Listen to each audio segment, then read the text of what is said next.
जैसा कि आप सभी को विदित है कि कल लोक सेवा आयोग उत्तर प्रदेश ने सम्मिलित राज्य प्रवर अधीनस्थ सेवा का परिणाम घोषित किया। इस परिणाम में लगभग 364 अभ्यर्थी सफल घोषित किए गए विभिन्न पदों के लिए, और आपको जानकर के खुशी होगी कि प्रथम 10 स्थानों में 8 स्थान महिलाओं ने प्राप्त किया, जो कि नारी सशक्तिकरण का एक बहुत ही बड़ा उदाहरण है कि महिलाएं दिन पर दिन अपने लक्ष्य के प्रति केंद्रित होकर के धीरे धीरे अपना परचम हर स्थान पर गाड़ रही हैं। मित्रों, जो अभ्यर्थी सफल हो गए हैं वो अपने अगले पदीय दायित्वों के लिए अपने को तैयार करें और उनको हमारी तरफ से ढेर सारी शुभकामनाएं। लेकिन जो अभ्यर्थी किन्हीं कारणों से सफल नहीं हुए, उन्हें हताश निराश होने की आवश्यकता नहीं है। मैं उनके लिए हरिवंश राय बच्चन जी की ये 2 पंक्तियाँ जरूर कहना चाहूँगा कि असफलता एक चुनौती है, स्वीकार करो, क्या कमी रह गई देखो और सुधार करो। तो मित्रों, अगर हम सफल नहीं हो पाए तो कहीं न कहीं कुछ न कुछ कमी हमारे अंदर रही होगी, जिसके कारण हम सफल नहीं हो पाए। क्यों? प्रायः क्या करते हैं हमारे कुछ विद्यार्थी, जो कि मानते हैं कि उनके अंदर कुछ कमी रह गई और वो सुधार करके अपनी अगली तैयारी में जुट जाते हैं और वो सफल हो जाते हैं। लेकिन प्रायः कई लोग आसपास की परिस्थितियों को, लोक सेवा आयोग को, आरक्षण को या अन्य ऐसे परिस्थितियों पे बात करना शुरू कर देते हैं जो कि उनके हाथ में नहीं है, जहाँ पे वो सुधार नहीं कर सकते। तो मेरी आप सभी को सलाह है कि आप उन परिस्थितियों पर बात करें जो आपके हाथ में है। तो मैं आपसे कहूँगा कि अगर आप असफल हुए हैं तो आप आत्मविश्लेषण करें, इंट्रोस्पेक्शन करें, किसी को दोष देने या ब्लेम करने के बजाय। इंट्रोस्पेक्शन अगर आप करेंगे तो निसंदेह आपको करेक्शंस दिखेंगे कि आप कहाँ कहाँ सुधार कर सकते हैं, वो करेक्शंस कहाँ कर सकते हैं। इस पे मैं 3M की थियरी आपको देना चाहूँगा कि अपने माइंडसेट में, हम अपने माइंडसेट में करेक्शन कर सकते हैं, अपने सोचने के तरीके में करेक्शन कर सकते हैं, फिर अपने रीडिंग और लर्निंग मेथोडोलॉजी में करेक्शन कर सकते हैं। हम जो अपना पढ़ने का, सीखने का जो मेथोडोलॉजी है, जो तरीका है, वहाँ पर करेक्शन कर सकते हैं।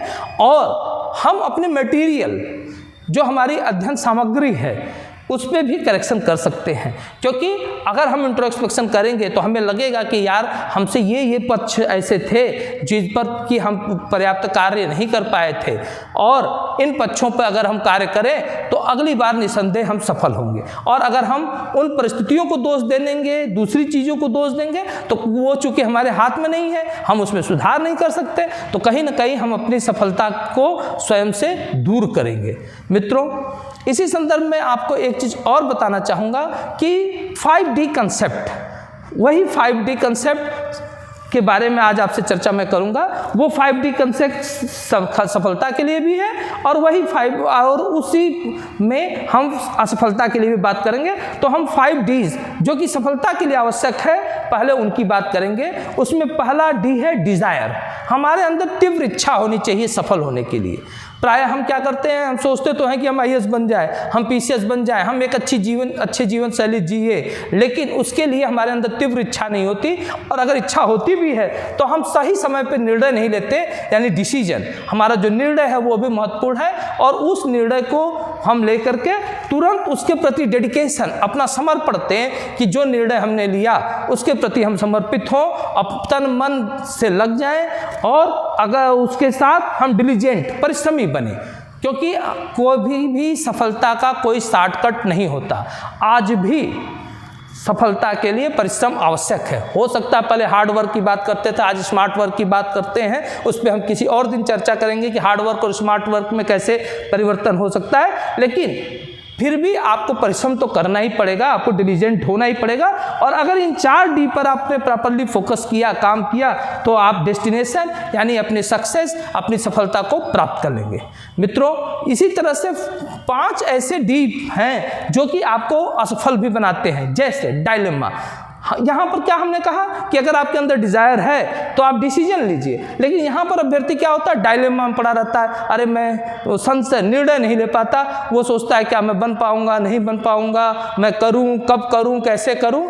तो एक डायलेमा संशय से बचना चाहिए। उस अब डायलेमा उसके बाद ड्राउजीनेस आलस से, ठीक है। हम लोग प्रायः क्या करते हैं कि जो परिश्रम की जो ज़रूरत होती है हम उतना परिश्रम न करके हम आलस्य के शिकार हो जाते हैं और हम सोचते हैं कि आज नहीं करेंगे कल करेंगे। मैं यहाँ पर एक चीज़ और आपसे कहना चाहूँगा कि हम लोगों को निरंतर ईंट दर ईंट आगे बढ़ें, विषय दर विषय, तथ्य दर तथ्य को अपने साथ जोड़ेंगे, अपने व्यक्तित्व को बेहतर बनाएंगे तो सफलता निश्चित रूप से हमको मिलेगी। तो हमें आलस ड्राउजीनेस से बचना है और हमें डीमोटिवेशन से भी बचना है। ऐसे लोगों से बचना है जो आकर के हमें निरुत्साही करे या हम स्वयं से निरुत्साही बने, ऐसी स्थिति से बचना है। हम जब तक तैयारी कर रहे हैं हमारा सिर्फ और सिर्फ एक ध्येय वाक्य होना चाहिए कि मुझे सफल ही होना है, मैं सफल होऊंगा, मुझे डिमोटिवेट नहीं होना है, डिमोटिवेशन से बचना है। मित्रों, जब आप तैयारी कर रहे होते हैं तो तमाम तरह के लोग आपसे मिलते हैं, तमाम तरह की इन्फॉर्मेशन आपको देते हैं या तमाम तरह की इन्फॉर्मेशन आप पुस्तकों या अन्य मीडिया से कब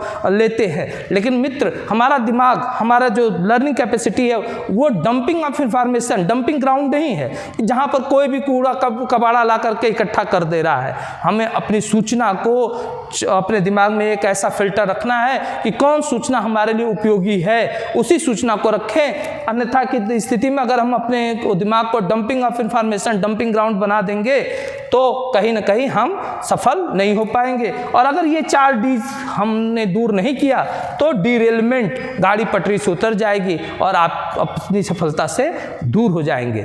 तो मैं आज के डेट में उन सभी अभ्यर्थियों को जो कि किसी कारणवश इस बार सफल नहीं हो पाए हैं, मैं बस एक ही बात करना चाहूँगा, मित्रों निराश न होइए।